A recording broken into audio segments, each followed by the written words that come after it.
Good morning, dear students. Today we are going to discuss role of surgery. Earlier we have finished anatomy, physiology, forensic, pathology, and its role in our repertoire. And we have also we have covered that other homeopathic subject, pharmacy, materia medica, and organon of medicine. Now I am going to just a orientation that how these subjects we must know. We must have a basic concept of these subjects so that we can understand repertoire in a proper way. Most of the time we say that what are our scope and what are our limitation. So when we are discussing about our scope and limitation, then you will say that most of the physician will say that we can treat every cases, we can cure every cases, but no. If you have a clear and sound understanding of our homeopathic, then you will say that every case is manageable up to its extent. What type of subject, what type of case you are dealing, it depends upon that case. That fever, simple fever, is it a fever case? Okay.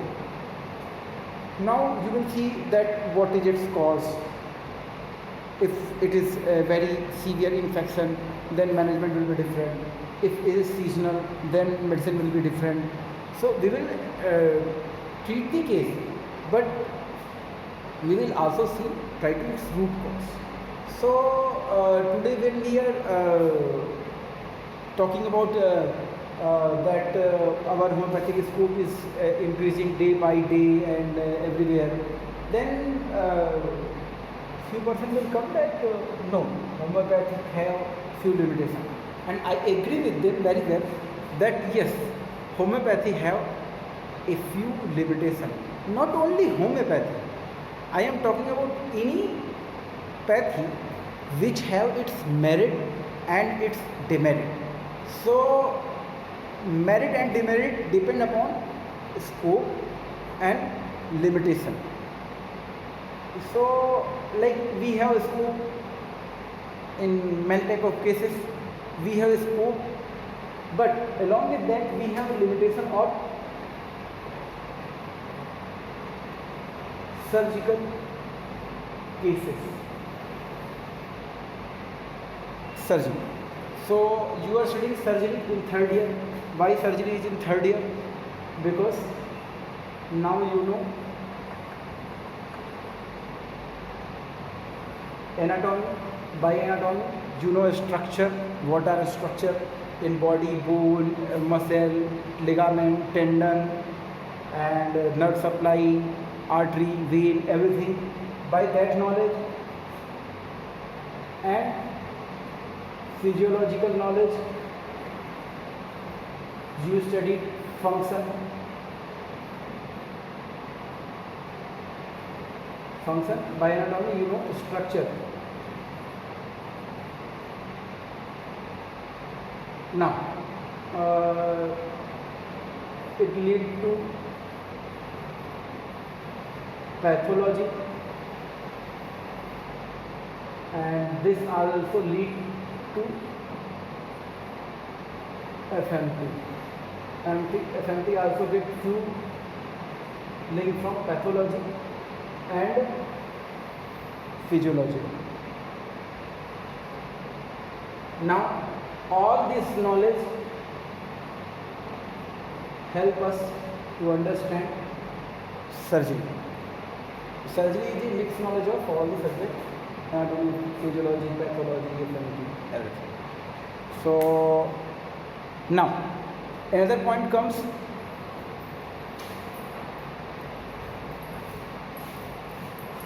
what you study in surgery? You study surgical diseases.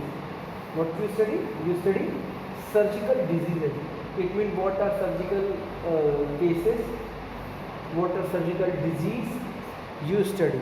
But how its syllabus is decided? Its syllabus is decided by allopathic physician. So you study most of the allopathic diseases like for example staph. style. Style. You study boil. You study gangrene. All these are few topics which you have studied in your third BHMS as a. All these are gangrene, maybe long question. Boil, short note, style, short notes. All these things you have studied in your subject. So these are part of general surgery, and these were important questions. So now you think that as per allopathic physician these are surgical cases, but we have a very good scope in all these type of cases. So you cannot say that every surgical disease is our limitation. You must know that every surgical disease is not our limitation. And if you will see any type of pathological repertoire, even in few general repertoire or even in some clinical repertoire, you will find that rubrics are covering all these type of topics. You will find that easily these rubrics are getting place in our repertoire as it is you have studied. But when you will treat this case, you will treat like clinical rubric or thinking that considering clinical repertoire or pathological repertoire. But if you want to manage that case, like a boil occur, once a boil occur, what you will do? You will treat that case like boil occurred in some once. So you will think and you will prescribe remedy according to like Hippursulf, Silicea or natron sulf and Merxol, and you may think of sulfur, nitric acid, and there are many more drugs as per symptom you will prescribe. But few cases in which you are finding that recurring boils. Few cases where you are finding recurring boil. Why that case is important for homeopathy? Because in allopathy, recurring boil, recurring style, recurring gangrene. So you have to think. We will discuss gangrene later on. First we will discuss style or boil. So once a style occurs, allopathy will give antibiotic, or if any required consulting. A boil occurs, then allopathy will give anything which will make it dry, and or they will give incision and they will make it pus out. Sometime internal boils occur, these things, so they will operate it. So okay. Allopathy have very good scope in this. We have also very good scope in it. But if a person have a tendency of recurring style, recurring, it means repetition.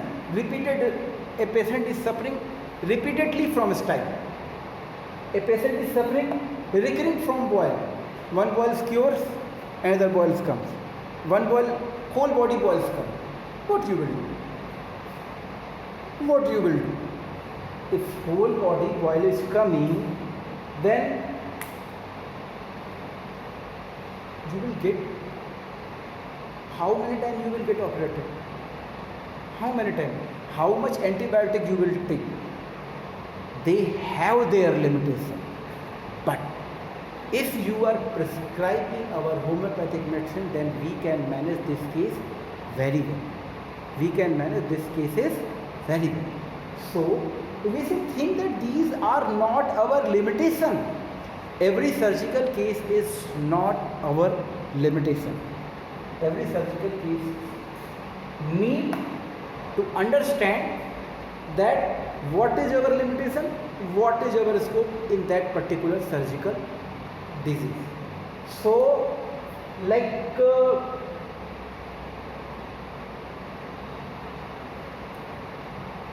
style repeated, you will give some homeopathic medicine based on constitution. Based on constitution, you may get like few medicines have repeated style, but if you are prescribing only pathological, then for sometimes like Apis mellifica you prescribe once a style occur or this thing, it may also break down that tendency of recurrent boil. It may also break down, but if even after prescribing like while you prescribe Muxol, okay, while you prescribe Silicea, okay, and you know very well that surgical knife of homeopathy, Natrum Silicea. So Silicea is also known as surgical knife, and if you are prescribing our homeopathic medicine along with style rubric in eye chapter, boil you may find in many chapter of Kent repertory, or you may find like Phatak repertory, you will find boil for different part of boil, at which part boil occurred as per anatomical schema you will find, or in Murphy repertory, or in any general repertory, systematic repertory, you will find it in general chapter, also in particular part like extremities. So extremities may boil maybe some rubric this type. So if you are using, one of the best repertory is synthesis, because it is combination of many. But for initial stage, like you students are using, you must have repertory of Kent, Phatak, BTPB, DBCR, and this synthesis. Synthesis, at least essential synthesis. At least essential synthesis, and try to purchase it. Otherwise, synthesis 9.1, so that you can use it. But you are prescribing by taking rubric style. You are prescribing by rubric boil, carbuncle, this type of rubrics you have taken. So, what will happen? You prescribe and you are getting very good result. Case is cured. Now, what you will do? You are taking pathological rubric, you have prescribed, case is cured. Now what you will do? You will become very happy. But suppose after 10 days patient comes again and he says that, Doctor Sahab, I am taking your medicine, I am getting cured with this my boil, but why my boil are occurring again and again? It means once you prescribe, as taken rubric prescribed, patient get cured, after a few time he is again coming with same problem. So you again prescribe medicine as per symptom, okay, of boil, okay. But if it is not getting cured, then what you will do? Patient is coming to you not only for treatment of boil, patient is coming to you for complete cure, complete homeopathic cure, not just palliation, not just suppression. You have to cure as much as possible. So how you will do it? You will take it complete case picture. You will take it complete case picture. You will prescribe according to its total symptom similarity. You will prescribe according to total symptom similarity. So now what will happen when you will prescribe according to total symptom similarity? So what will happen? You will treat the patient, not the disease, which is real motto of homeopathy. You will treat the patient, not only the disease. So even if you are finding these rubric directly in our repertory, many of clinical, pathological repertory, even general repertory, you are prescribing on this basis.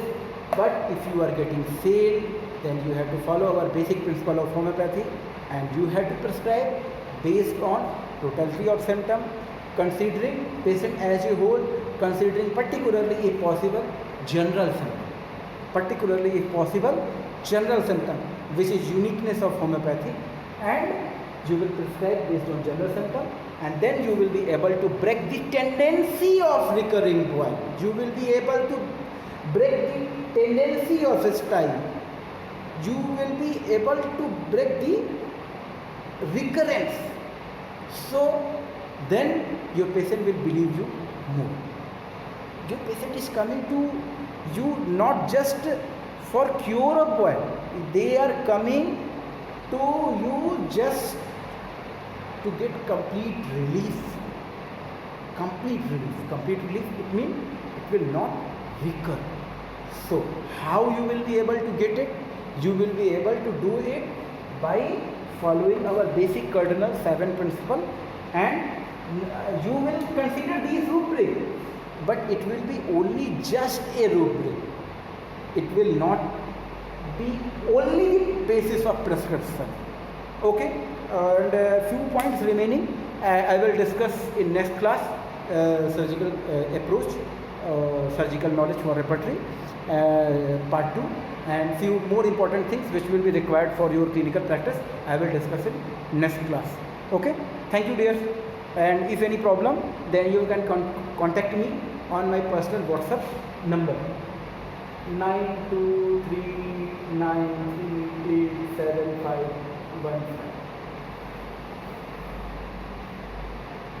You can contact me for any study related problem related to my subject, and I will try to help out as much as possible. Thank you. We will continue the surgical cases and its approach for homeopathy in our next class. Thank you dear.